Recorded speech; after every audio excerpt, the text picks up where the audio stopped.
ఈ 2-3 burning issues ఉన్నాయి sir. ముందుగా కల్తీ లిక్కర్కి సంబంధించి ప్రభుత్వం డిస్టిలరీల ద్వారా తీసుకొచ్చి అమ్మిస్తున్న మద్యానికి ఆల్టర్నేటివ్గా మద్యం ఫ్యాక్టరీలు పెట్టి కల్తీ మద్యం అమ్ముతున్నారు అంటే ఒక ప్రచారం ఉంది, కొన్ని బయటపడ్డాయి కూడా. మీ కమెంట్ ఏంటి దానిపైన? అది జరుగుతుంది నిజమే, ఇప్పుడే కాదు. ఈవెన్ జగన్మోహన్ రెడ్డి గారి హయాంలో కూడా గత 5 సంవత్సరాలు కూడా ఇటువంటి కార్యక్రమాలు జరిగినాయి. అందుకని డిజిటల్ పేమెంట్స్ జరగల. డిజిటల్ పేమెంట్స్ని అవాయిడ్ చేయడానికి కారణం ఇదని చెప్పి ఆ రోజున తెలుగుదేశం పార్టీ కూడా మధ్య మధ్యలో ఇది విమర్శలు చేశారు. అయితే ఇప్పుడు ఎక్సైజ్ శాఖ ఏం చేస్తుంది అనేది వాళ్ళ ప్రశ్నార్థకం. వాళ్ళే కదా పట్టుకున్నారు, ఎక్సైజ్ శాఖ ఎప్పుడు పట్టుకున్నారు? ఇప్పుడు 4 సంవత్సరాల నుంచి చేస్తున్నాడు అంటున్నారు. ఇది ఆ జయచంద్రారెడ్డి గారి ఆధ్వర్యంలో 4 సంవత్సరాల నుంచి జరుగుతుంటే అక్కడ ఉన్న డిపార్ట్మెంట్ ఏం చేస్తుంది, వాళ్ళు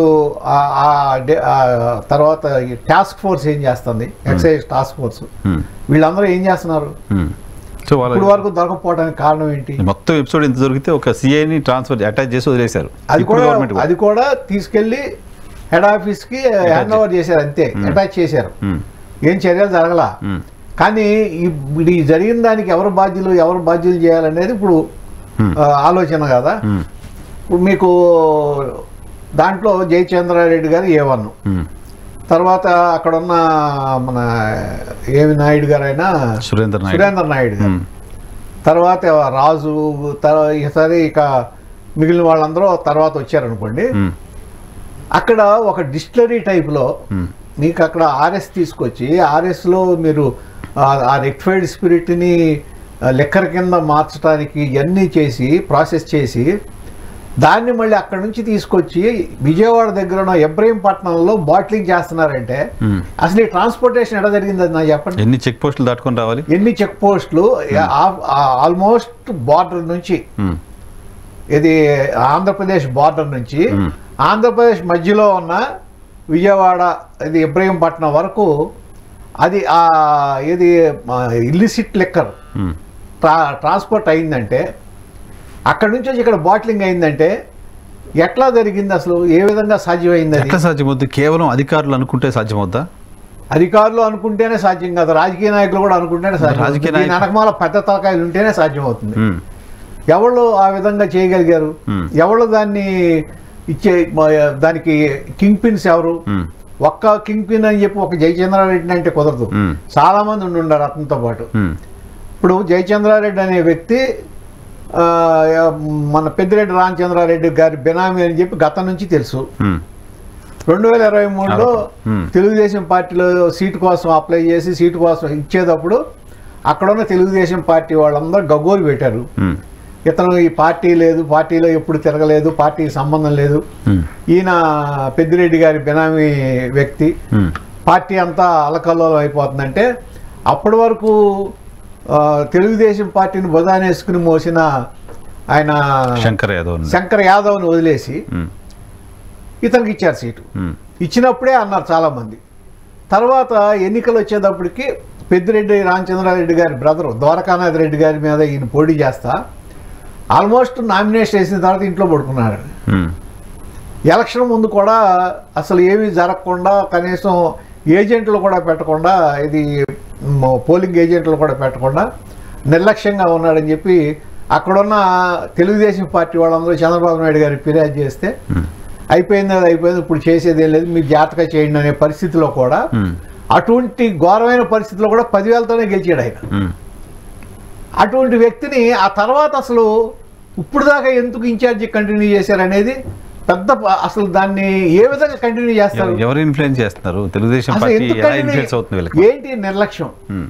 ఎప్పుడైతే అతను ఈ విధంగా చేశాడని వచ్చిందో, ద్వారకానాథ్ రెడ్డి అక్కడ లోకల్లో మద్యం తయారీలో 4-5 ఉన్నప్పటికీ ద్వారకానాథ్ రెడ్డి అక్కడ మాత్రమే బలవంతుడు. వైసీపీ అధికారంలో ఉన్నప్పుడు వైసీపీ నాయకుడిగా ఉంటే సరే మొత్తం రాష్ట్రం అంతా బలవంతుడు అనుకోవచ్చు.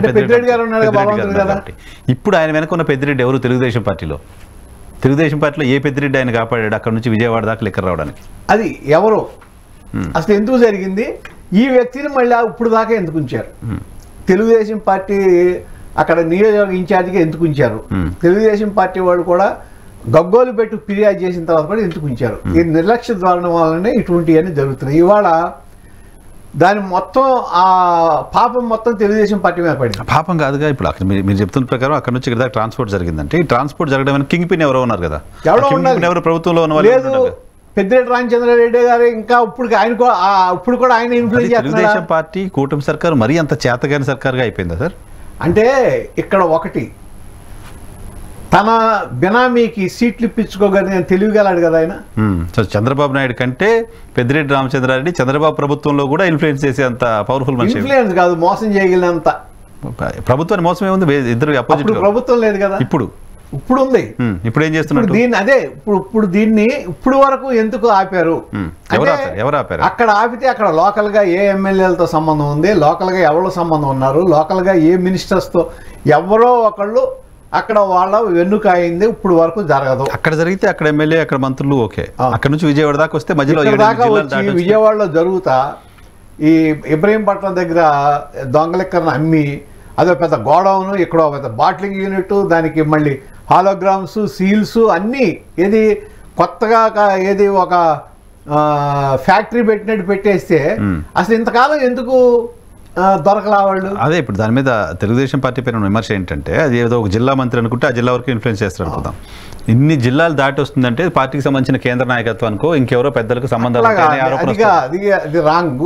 పార్టీకి సంబంధించిన కేంద్ర నాయకత్వానికంటే దొంగలెక్కర అమ్ముకుని సంపాదించాల్సినంత అవసరం ఉండదు. ఎందుకుండదు? ఉండదు.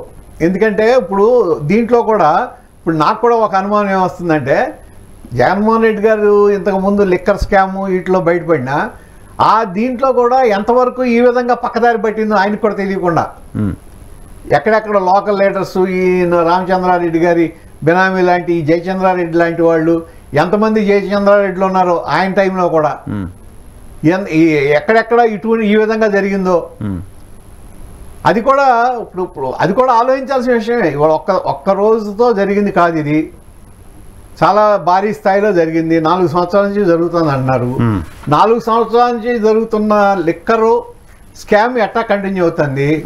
గతంలో బియ్యం ఉంది, బియ్యం ఇలాగే జరిగింది గతంలో. ఈ రోజు కూడా ఇప్పుడు అదే ఇవాళ కూడా జరుగుతుంది.